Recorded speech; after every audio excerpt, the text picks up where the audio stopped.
congratulations. Second place. Thank you. Amazing. Thank you so much. I want to say a shout out to my wife because they didn't do it on the race, and I'm really sad. So this is my wife. Yay, wonderful. Hi. You guys always finished in the top 5 except for one leg. That was very impressive. Well, thank you. We tried to keep it as clean as possible. I think we did what Juan and Shane do when under pressure. We perform as best as we can to leave it all on the field. Now we do have to talk about New Jersey. How did we get there? What happened? I think the show did a pretty good job of showing what happened exactly. And I think Juan and I were we were running our race, and that's why he saw us not follow Ricky and Cesar to the stadium, right. Because Juan and I we're gonna do what got us here, and that is running our own race. And so we nabbed everywhere by ourselves. We got directions from everyone by ourselves. We never followed another team anywhere because we wanted to put that on our shoulders. And that's Sarah. That's why it's called The Amazing Race, not The Amazing What Ifs. We see it all the time. One little mistake, detours a team. So was it getting that information from that security guard that it was just a different restaurant? Was that the biggest mistake? I would say that obviously, we did what we always do. We went to a local, we approached him, we talked to him about, kind of Geno's versus Pat's. Shane and I who have zero knowledge of what that was prior to that. And so obviously the guy immediately was like, oh, those are two rivaling. He said pizza places at first. I think later on he corrected himself. But I think at that point, obviously, I might have been a little flustered trying to get my bearings as far as to where we're going with Shane.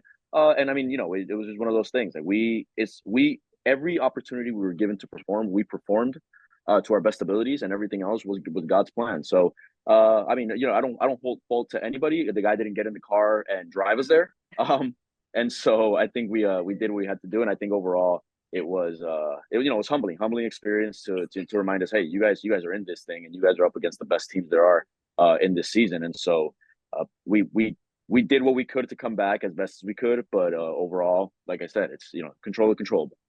That's right, Sarah. We did what we did from the first day, and that's run our own race, and we controlled what we can control, and everything that's beyond our control. Of course, it sucks. But God has a funny way of kind of imposing himself in your life. And today, it wasn't $1 million in our pocket.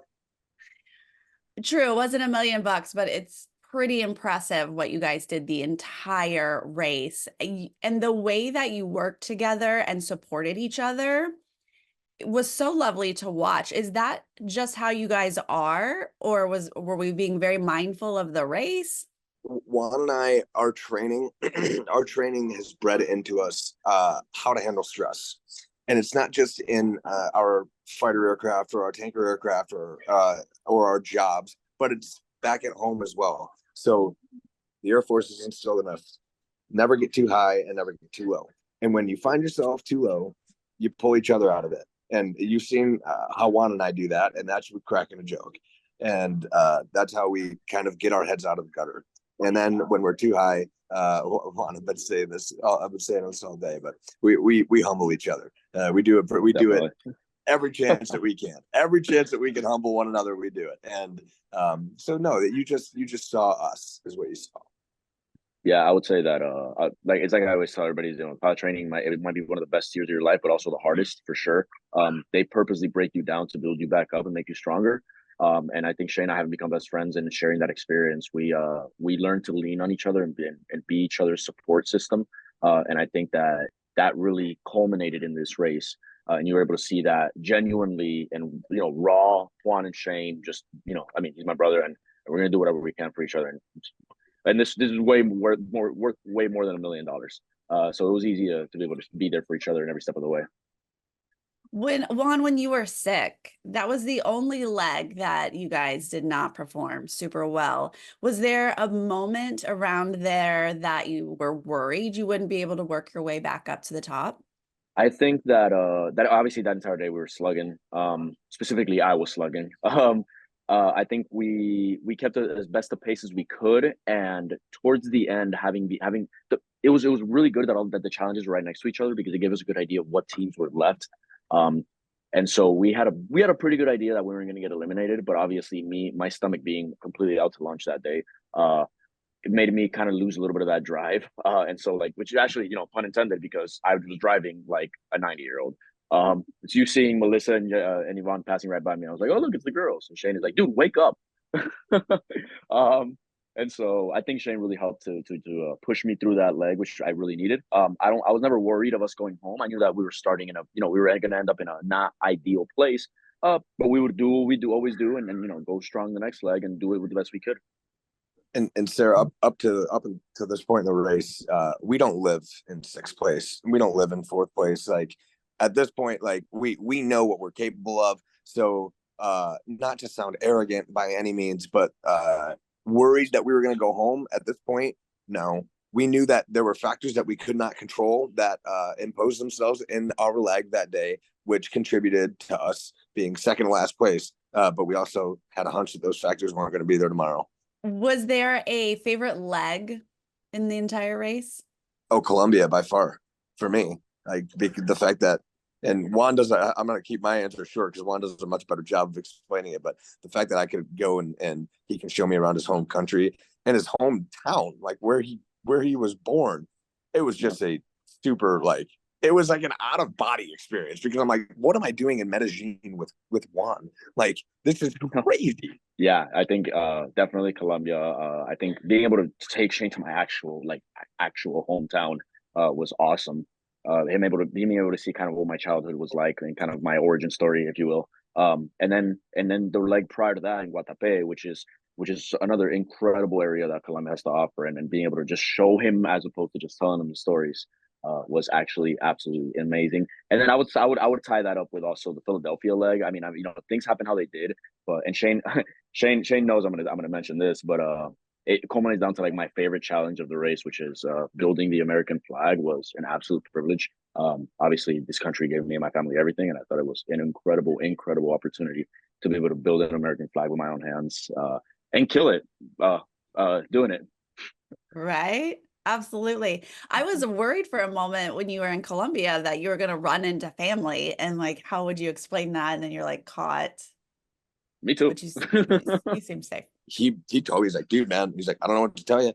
We're running through Medellin right now. He's like, if my aunt walks around the corner, dude, like we gotta go over there for dinner, like, and we're done. Like, we're done with the race. It's over, dude. I'm gonna lose a lot more than $1 million if my family sees me. And I was like, all right. How was it watching it back with your families? Oh, it's been awesome. I think that as fun as running the race was, I think this part has been like way cooler to be able to watch it with my wife and our friends, and my mom and my brother is here, and like for the finale, and family friends as well. It's been super cool. I would say it all comes down to one point where the first episode came on, and I was watching with my wife and my child, and so my daughter Sophia, which at the time was 2, just turned 3 recently, was sitting down and just playing. And so Julie and I were like, hey, hopefully she's hope she stays entertained with her toys, so we could get a glimpse of the first episode. We were super excited. And as soon as Shane and I are shown on the screen, Sophia looks up and she's like, Papa. And she immediately recognized me. And I was amazed that like we never even told her anything. Like she knew it was me from my face. And that to me meant the world. So being able to share that with her, and she's like, Mama, Papa televisión. And she was super excited about seeing me. And I think that made it all worth it all the more, honestly. It was amazing. I can't imagine getting a call that your season is going to be delayed and have to wait for this whole experience, and I don't know, potentially it not to air. What was that like? I would say, I mean, it's like I said, it's on God's plan. I mean, we did what we could when we were given the opportunity to do it, and everything else was. We weren't really stressed out about it. We have what's important, which is our faith, our family, and our health. And so it was not preferred, but ultimately worth the wait. Yeah, we controlled what we controlled. We could control Sarah. Like, it sucked. Don't get me wrong, but yeah. I mean, hey, we're not the producers that these people have they're very important jobs, and they're like so there was no hard feelings. It was just, oh man, all right. I'm so impatient. I would be so frustrated.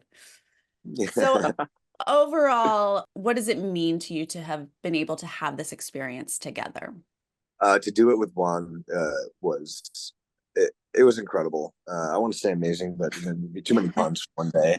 But it was incredible because Juan and I have gone through trials and tribulations in our life, out of and through a bunch of different aspects. Like you have Air Force pilot training, which is just a small one, but and that's the big one that brought us together. And then we just have life, and through every day of life, we have trials and tribulations that we lean on each other with. And then we have this incredible opportunity to go and put all of our tools that we have created over the years in our friendship to the test. And we put those tools to work at the Amazing Race. And I don't have enough great things to say. I'm so grateful to have been able to run this race with my best buddy, and I hope that we get another opportunity to do it. Oh yeah, definitely. I would say that at the very least, it was an incredible privilege. Sorry for the announcement. It was an incredible privilege to run the race because I think we were able to show the world what we already knew, which is that our friendship is going to withstand anything. And I think it really embodied that in the show, and seeing us the way we acted together under stress.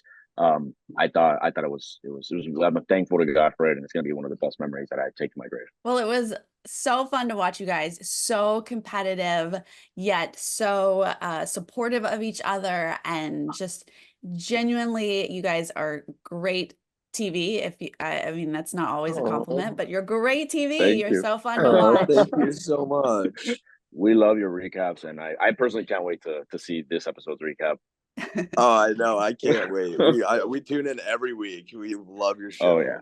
It's my gosh, I didn't know you were watching. Oh, now I'm nervous. Now I don't know what to say.